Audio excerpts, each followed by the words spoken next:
যে বিষবৃক্ষ রোপণ করা হয়েছে তা কিন্তু নিজের ঘরকেও ছাড়ছে না। একদিকে মতুয়াদের নাগরিকত্বের স্বপ্ন দেখিয়ে এখন তাদেরই পাইকারি হারে উচ্ছেদ করা হচ্ছে, আর অন্যদিকে বিচার ব্যবস্থার নিরপেক্ষতার দাঁড়িপাল্লা হাতে চোখ বেঁধে বসে রয়েছে ক্ষমতার সিংহাসনের পাশে। এটা কোনো সাধারণ প্রশাসনিক ভুল নয়, এটা হলো এই দেশের ইতিহাসের সবচেয়ে বড় কোল্ড ব্লাডেড মার্ডার। গণতন্ত্রের জননী আজ তবে নিজের সন্তানদেরই অস্বীকার করছে? কেন বাংলার নির্বাচন সামলাতে ভিন রাজ্যের পুলিশ লেলিয়ে দেওয়া হচ্ছে? কেন চোরের মতন গোপন রাখা হচ্ছে ডিজিটাল তথ্য? আজ যদি আপনি এই হিসেবটা না বোঝেন, তবে কাল হয়তো আপনার নিজের দেশকেই আপনি অনুপ্রবেশকারী হয়ে জেগে উঠবেন। আজ যা বলবো তা পুরোটাই পরিসংখ্যানের খেলা, তাই প্লিজ আজকের ময়না তদন্ত সবটা মন দিয়ে শুনুন। নমস্কার, আমি মধুরিমা ভূমিকার দৈনিক সংবাদ অনলাইনে আপনারা দেখছেন। সত্যি আসলে বেদনাদায়ক। আজ এমন একটা বিষয় নিয়ে কথা বলবো যেটা শুনলে আপনার শিরদাঁড়া দিয়ে ঠান্ডা স্রোত বয়ে যেতে পারে। বিখ্যাত শিক্ষাবিদ প্রফেসর অপূর্বানন্দ সম্প্রতি একটি ভয়ঙ্কর কথা বলেছেন। তিনি বলছেন, দেশে যা চলছে সেটা আর যাই হোক সুস্থ রাজনীতি নয়, এটা হলো গণতন্ত্রের কোল্ড ব্লাডেড মার্ডার। আর এই হত্যার মঞ্চ সাজাচ্ছেন কারা? যারা দেশের ভবিষ্যৎ আর জনতাকে নিয়ন্ত্রণ করার অলিখিত অধিকার নিজেদের হাতে তুলে নিয়েছেন। বিষয়টা পশ্চিমবঙ্গকে কেন্দ্র করে তথাকথিত এসআইআর, আসলে নাগরিক চিহ্নিতকরণের নামে বাংলার বুক থেকে যে সত্যটা বেরিয়ে আসছে সেটা শুধু বিপজ্জনক নয়, রীতি মতন বিস্ফোরক। একটা নির্দিষ্ট গোষ্ঠী বা মতাদর্শের মানুষ এতদিন ডুগডুগি বাজাচ্ছিলেন। তাদের ধারণা ছিল এই তালিকার গেরোয় পড়ে সমাদ টাইট হবে, অর্থাৎ মুসলমানদের দ্বিতীয় শ্রেণীর নাগরিক বানিয়ে দেওয়া যাবে। কিন্তু বাংলায় পাশা উল্টে গেছে। পরিসংখ্যানের হিসেবটা শুনলে আপনাদের চোখ কপালে উঠবে। বাংলায় তালিকা থেকে যে প্রায় 91 লক্ষ ভোটারের নাম বাদ দেওয়া হয়েছে, তার মধ্যে 60% হিন্দু আর মুসলমান। তারা সংখ্যার হিসেবে হিন্দুদের প্রায় অর্ধেক, অর্থাৎ বাংলায় সামাদের চেয়ে শ্যামল বেশি টাইট হয়েছে।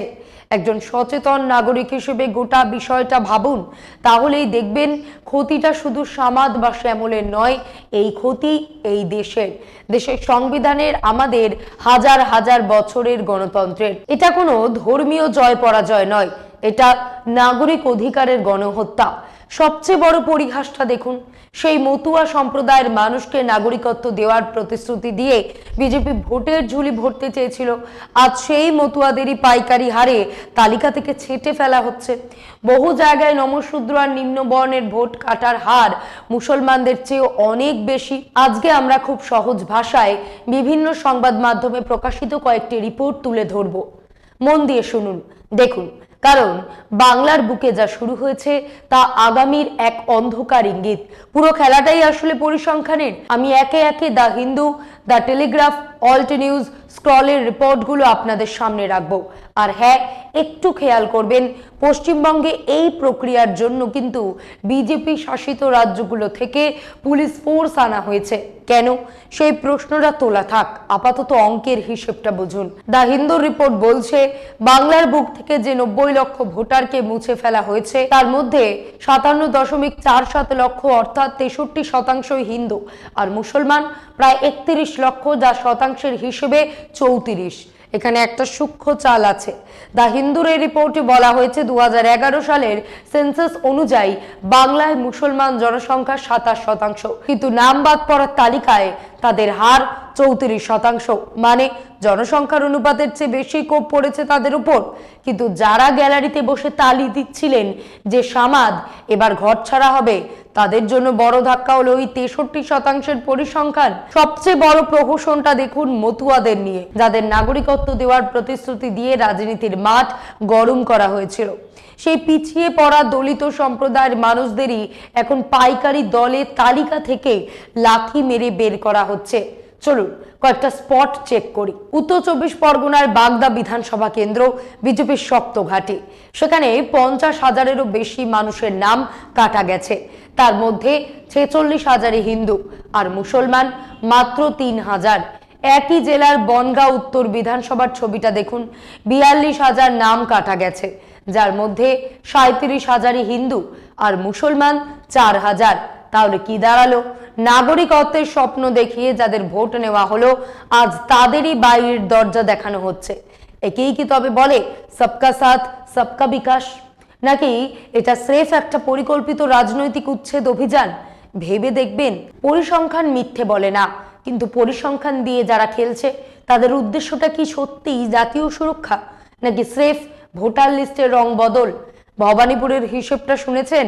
সেখানে 53,000 ভোটারের নাম কাটা গেছে, যার মধ্যে 37,000 হিন্দু আর 12,000 মুসলমান। এমন কিছু আসন আছে যেখানে যাদের নাম কাটা গেছে তাদের 90% হিন্দু। নির্বাচন কমিশন গত 28শে ফেব্রুয়ারি যে খসড়া তালিকা প্রকাশ করেছিল, সেখানে দেখা গেছিল এক ঝটকায় 63 লক্ষ নাম উধাও, আর 60 লক্ষ মানুষের ভাগ্য ঝুলিয়ে দেওয়া হলো তথাকথিত বিচার বিভাগীয় তদন্তর আওতায়। সেই 60 লক্ষ বিবেচনাধীনদের মধ্যে থেকেও 27 লক্ষ নাম শেষ পর্যন্ত ছেঁটে ফেলা হয়েছে, যারা এখন এই ব্রহ্ম গরমে লম্বা লাইনে দাঁড়িয়ে বিশেষ ট্রাইব্যুনালে আপিল করছেন। অঙ্কের হিসেবটা মেলান।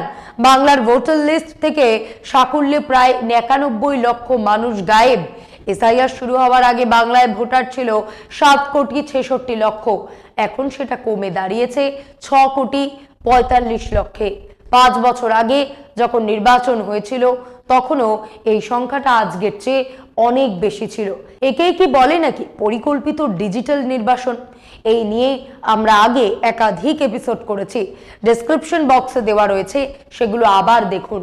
সবচেয়ে করুণ রসিকতাটা দেখুন, মকতুব হিন্দি নামের এক স্যান্ডেলে দেখুন, ইমরান হোসেন নামে শামশেরগঞ্জ বিধানসভা কেন্দ্রে এসআইআর এর সঙ্গে যুক্ত এক বিএলও অফিসারের নামই তালিকা থেকে মুছে ফেলা হয়েছে।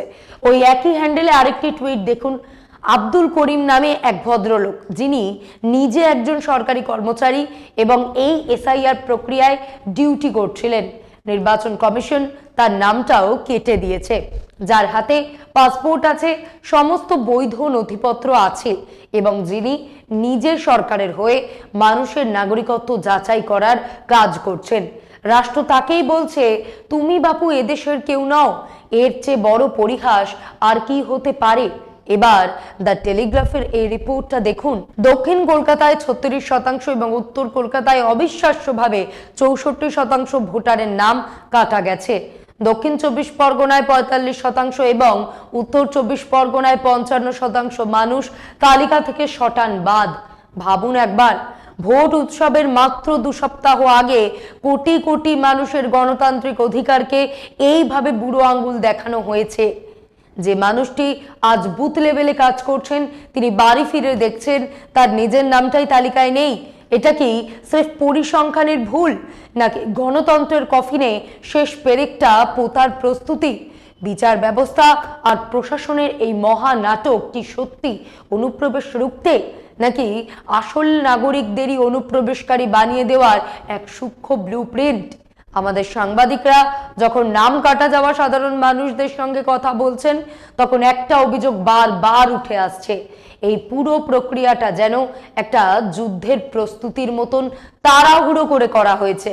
কেন মনে হচ্ছে পশ্চিমবঙ্গকে আলাদা করে টার্গেট করা হয়েছে?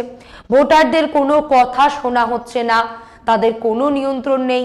নির্বাচন কমিশন যেন নিজেই বিচারক, নিজেই জল্লাদ, তারা যা খুশি করছে এবং দায় চাপাচ্ছে সাধারণ মানুষের উপর।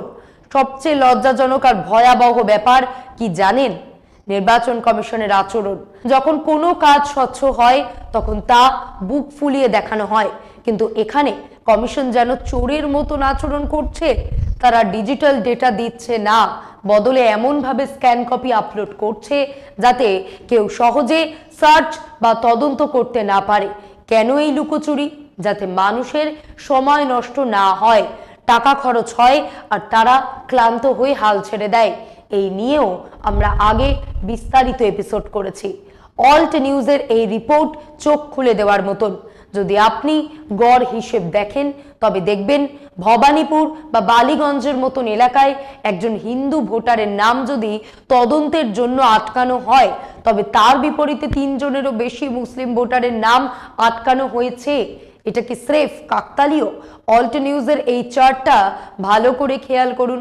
ভবানীপুরে মুসলিম ভোটার মাত্র 22%, কিন্তু যখন নাম রিভিউয়ের প্রশ্ন এলো তখন দেখা গেল ছাঁটাই তালিকার 52%ই মুসলমান, অর্থাৎ জনসংখ্যার হারের চেয়ে দ্বিগুণেরও বেশি। অর্থাৎ আপনি যদি নির্দিষ্ট একটি ধর্মের হন তবে আপনার নাগরিকত্ব নিয়ে রাষ্ট্রের সন্দেহ 3 গুণ বেড়ে যাবে। নিয়ম অনুযায়ী যা হওয়া উচিত ছিল একটি স্বাভাবিক প্রশাসনিক প্রক্রিয়া, তা যেন পরিণত হয়েছে একটি সাম্প্রদায়িক ছাঁটাই অভিযানে। ডিজিটাল ইন্ডিয়ার যুগে ডেটা গোপন করে মানুষকে অন্ধকারে রাখা, এটা কি গণতন্ত্রের সেবা নাকি কোনো অশুভ এজেন্ডার বাস্তবায়ন? বোঝার চেষ্টা করুন যে এটা সিস্টেমেটিক বৈষম্য নাকি রাজনৈতিক বিশ্বাসঘাতকতা। বৈষম্যের নগ্ন রূপটা এবার দেখুন। মালদহের মানিকচক কেন্দ্র, এখানে যে পরিমাণ ভোটারের নাম তদন্তের জন্য আটকানো হয়েছে তার মধ্যে 97% বেশি মানুষ মুসলিম, আর হিন্দুদের ক্ষেত্রে মাত্র 1.5%। মালদহের মোথাবাড়িতেও একই ছবি, সেখানেও 97% মুসলিম ভোটারকে সন্দেহভাজন বানিয়ে রাখা হয়েছে। কিন্তু সব রেকর্ড ছাড়িয়ে গেছে মুর্শিদাবাদের শমশেরগঞ্জ, সেখানে তদন্তের আওতায় আসা মানুষের 98.8%ই মুসলিম। যদি নিয়ম সবার জন্য সমান হয় তবে একটা নির্দিষ্ট সম্প্রদায়ের মানুষই কেন বারবার লক্ষ্যবস্তু হবে? একটা এলাকাতেই এত বড় ফারাক কেন? যাদের নাম তদন্তের নামে ঝুলিয়ে রাখা হলো তারা কি এবার ভোট দিতে পারবেন? তাদের সাংবিধানিক অধিকার কি তবে স্রেফ কাগজের খেলায় লুটে নেওয়া হলো? এমনকি জরুরি অবস্থা তৈরি হলো যে এত তড়িঘড়ি করে এই কাজ সারতে হবে। তবে এই নির্বাচনে লাভ কি? ভাবুন একবার, মানুষের কাছে আধার কার্ড আছে, পুরনো ভোটার কার্ড আছে, সমস্ত সরকারি নথি আছে, তা সত্ত্বেও তাদের নাম তালিকা থেকে উধাও। যদি বৈধ নথিপত্র থাকার পরেও নাম কাটা যায় তবে এই এসআইআর প্রক্রিয়াকে কি আদৌ বৈধ বা স্বচ্ছ বলা চলে, নাকি এটা স্রেফ এক পরিকল্পিত বিশৃঙ্খলা যার শিকার হচ্ছে সাধারণ মানুষ? তা তিনি হিন্দু হন বা মুসলমান, রাষ্ট্রের এই গোলক ধাঁধায় সাধারণ নাগরিক কি তবে স্রেফ একটা সংখ্যা মাত্র? ভয়। এই মুহূর্তে বাংলার আকাশ বাতাসে সবচেয়ে বড় শব্দটার নাম হলো ভয়। বিশেষ করে শরণার্থী সম্প্রদায়ের মনে এখন এক বিভীষিকা তাড়া করে বেড়াচ্ছে। তারা ভাবছেন এই এসআইআর কি আসলে এনআরসি ড্রেস রিহার্সাল? তবে কি ডিটেনশন ক্যাম্পের কাঁটাতার তাদের অপেক্ষায়? বাংলাদেশ থেকে ভিটেমাটি ছেড়ে আসা মানুষগুলো যারা এদেশকে নিজের ভেবেছিল, আজ তাদের মনে হচ্ছে কাল হয়তো তাদের বিদেশি তকমা দিয়ে তাড়িয়ে দেওয়া হবে।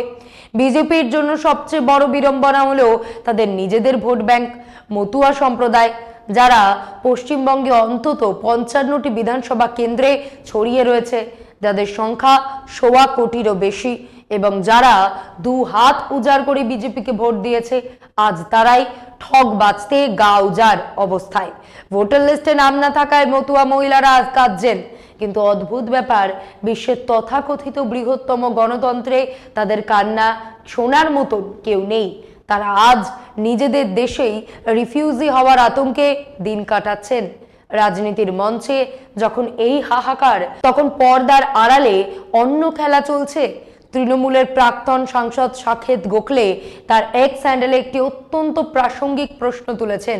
ভারতের 29টি রাজ্যের মধ্যে কেবল উত্তরপ্রদেশ, বিহার আর মধ্যপ্রদেশের সশস্ত্র পুলিশকেই কেন বাংলায় মোতায়েন করা হলো? এই 3টে রাজ্যের পুলিশের মধ্যে এমন কি বিশেষ গুণ আছে যা অন্য রাজ্যের নেই, নাকি এটা কোনো বিশেষ রাজনৈতিক বার্তা দেওয়ার চেষ্টা? সাকেত গোখলে নির্বাচন কমিশন আর জ্ঞানেশ কুমারকে নির্লজ্জ বলছেন। এক হাতে ভোটের তালিকা সংশোধন আর অন্য হাতে মানুষের নাগরিকত্বের অধিকার হরণ। এই দ্বিমুখী নীতি এখনকার দস্তুর। গণতন্ত্রের উৎসবের নাম করে আসলে এখানে এক নীরব উচ্ছেদ অভিযান চলছে। গোখলে সাহেব, একটা কথা ভালো করে বুঝে নিন, স্রেফ টুইটারে ঝড় তুলে বা প্রেস কনফারেন্সে ভাষণ দিয়ে আপনি জ্ঞানেশ কুমারের টিকিও ছুঁতে পারবেন না। এমনকি পার্লামেন্টেও এখন তার সামনে নতমস্তক। কেন জানেন? কারণ এই অমৃতকালে জবাবদিহির কোনো জায়গা নেই। আপনারা বিরোধীরা তো 196 জন সাংসদের সই জোগাড় করে সংসদের 2 কক্ষে জ্ঞানেশ কুমারের বিরুদ্ধে ইমপিচমেন্টের নোটিশ দিয়েছিলেন। ফল কি হলো? লোকসভা আর রাজ্যসভা উভয় কক্ষেই সেই নোটিশ খারিজ হয়ে গেল। কেন খারিজ করা হলো তার কোনো কারণ জানানোর প্রয়োজনটুকুও মনে করেনি সংসদ। কোথায় আছেন মশাই আপনারা? একবার ভাবুন, ভারতীয় গণতন্ত্র আজ কোন অতলে তলিয়ে গেছে। রাষ্ট্রীয় শাসকের ক্ষমতার নেশা মেটাতে একজন জ্ঞানেশ কুমারের চেয়ার বাঁচানো কি গোটা দেশের গণতন্ত্রের চেয়েও বড় হয়ে গেল? তবে আমরা সবাই জানি মান্যবর কুমার তো স্রেফ একটা মুখ, একটা দাবার গুটি মাত্র। এই মারণ খেলার আসল মাস্টারমাইন্ড কারা তা বুঝতে কোনো রকেট সায়েন্স লাগে না।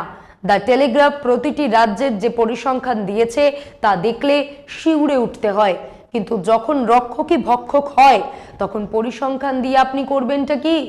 যখন সংসদের ভেতরেই গণতন্ত্রের শ্বাসরোধ করা হয় তখন বাইরের রাস্তায় চিৎকার করে আর কতটুকু লাভ হবে?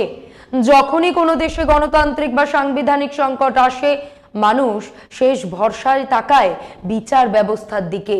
কিন্তু এই অমৃতকালে মনে হচ্ছে অমৃতের সবচেয়ে বড় ধারাটি বিচার ব্যবস্থার ওপর দিয়েই বয়ে যাচ্ছে। এসআইআর এর এই কারচুপি নিয়ে মানুষ যখন সুপ্রিম কোর্টে গেল তখন আশা ছিল আদালত নির্বাচন কমিশনকে জবাবদিহির কাঠগড়ায় দাঁড় করাবে, কিন্তু হলো উল্টো। আদালত যেন লাঠি হাতে কমিশনের পাহারাদার হয়ে দাঁড়িয়ে গেল। আদালত নিজেই জজদের কাজে লাগিয়ে দিল এই প্রক্রিয়া ত্বরান্বিত করতে। মহামান্য সুপ্রিম কোর্টের এক বিচারপতি যখন খোলা এজলাসে বলেন যে যাদের নাম ভেরিফিকেশনে আটকে রয়েছে তাদের লিস্টে ঢোকানো যাবে না, এমনকি তাদের আপিল পড়ে থাকলেও না, তখন বুঝতে হবে গণতন্ত্রের সূর্য ডুবে গেছে। এই পরিস্থিতি দেখেই প্রফেসর অপূর্বানন্দ লিখেছেন, এটা স্রেফ ভুল নয়, এটা গণতন্ত্রের কোল্ড ব্লাডেড মার্ডার। ঠান্ডা মাথায় পরিকল্পনা মাফিক এই দেশের আত্মাটাকে খুন করা হচ্ছে। যারা ভোটের বিনিময়ে এই ক্ষমতা আজ তাদেরই অস্তিত্ব মুছে ফেলার এই খেলা কি ইতিহাস ক্ষমা করবে? হয়তো করবে না, কিন্তু ততক্ষণে অনেক দেরি হয়ে যাবে। দর্শকদের একটা কথা মনে করিয়ে দিই, পৃথিবীর ইতিহাস সাক্ষী আছে যখনই মানুষের সামনে সমস্ত রাস্তা বন্ধ হয়ে যায়, যখন বিচার বিভাগ কিংবা সমস্ত উচ্চতর কর্তৃপক্ষ নামগোত্রহীন হয়ে পড়ে বা ক্ষমতার কাছে হাঁটু গেড়ে বসে পড়ে, তখনই কিন্তু জনতা অন্য মুডে চলে আসে। যখন ক্ষমতার দম্ভে মানুষের পিঠ দেয়ালে ঠেকে যায় তখন ইতিহাস নতুন পথ খুঁজে নেয়। গণতন্ত্রের উৎসবে ভোটারহীন বুথ আর নামহীন নাগরিক, এই হলো নতুন ভারতের ছবি। আজকের এই আলোচনাটি যদি গুরুত্বপূর্ণ মনে হয় তবে মানুষের কাছে পৌঁছে দিন, সবাই জানুক যে তাদের নিঃশব্দে উচ্ছেদ করার ব্লুপ্রিন্ট কতটা গভীরে। জয় হিন্দ। আজ এই পর্যন্তই। এমন আরো বিষয় জানতে অবশ্যই সাবস্ক্রাইব করুন, লাইক কমেন্টে শেয়ার করুন। দেখতে থাকুন দৈনিক সংবাদ, শুধু নামই যথেষ্ট।